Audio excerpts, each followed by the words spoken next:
தூக்கணாங்குருவி 2 தடவை வீடு கட்டும். அதுக்காக நம்பாள் மாதிரி 2 வீடு கட்டாது. எப்படி தெரியுங்களா? ஃபர்ஸ்ட் மரத்துல போய் தூக்கணாங்குருவி காதல் வந்த உடனே ஒரு கூடு கட்டும்.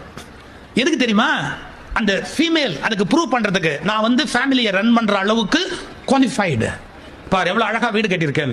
யூ ஓன்ட் பிலீவ் சார், இதுங்க ஆண் குருவி எல்லாம் கூடு கட்டிட்டு அப்படி பறந்து போனதுக்கு அப்புறம் பெண் குருவிகள் ஒன்னொன்னா வந்து ஒவ்வொரு வீடா எட்டி பார்க்கும்.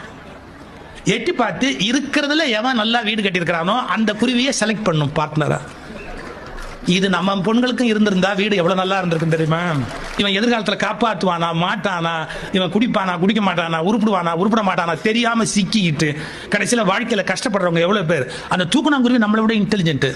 இந்த வீடு கட்டினதை பார்த்துட்டு இந்த மேல் பார்ட்னர் இவரோட நம்ம கொடுத்த நட்டி பிள்ளை பெற்றுக்கலாம் அப்படின்னு முடிவு பண்ணோம். உடனே அதை செலக்ட் பண்ணி லவ் பண்ணி சிக்னல் கொடுக்கும். நான் உன்னை ஐ லவ் யூ அப்படிங்கும்.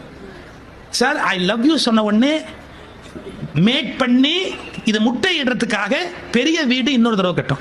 குஞ்சுகள்லாம் உட்காரணும். அதுக்காக மரத்துல பெரிய வீடு கட்டும். அதுங்கெல்லாம் எல்லாம் இருக்கிற மாதிரி அது வீடு கட்டும். இதுல பெண் தூக்கணாங்குருவி ஆண் தூக்கணாங்குருவி சௌக்கியமா வாழும். இந்த இன்டெலிஜென்ஸ் நம்மள எத்தனை பேருக்கு இருக்கு? அதுக்கு இருக்கு.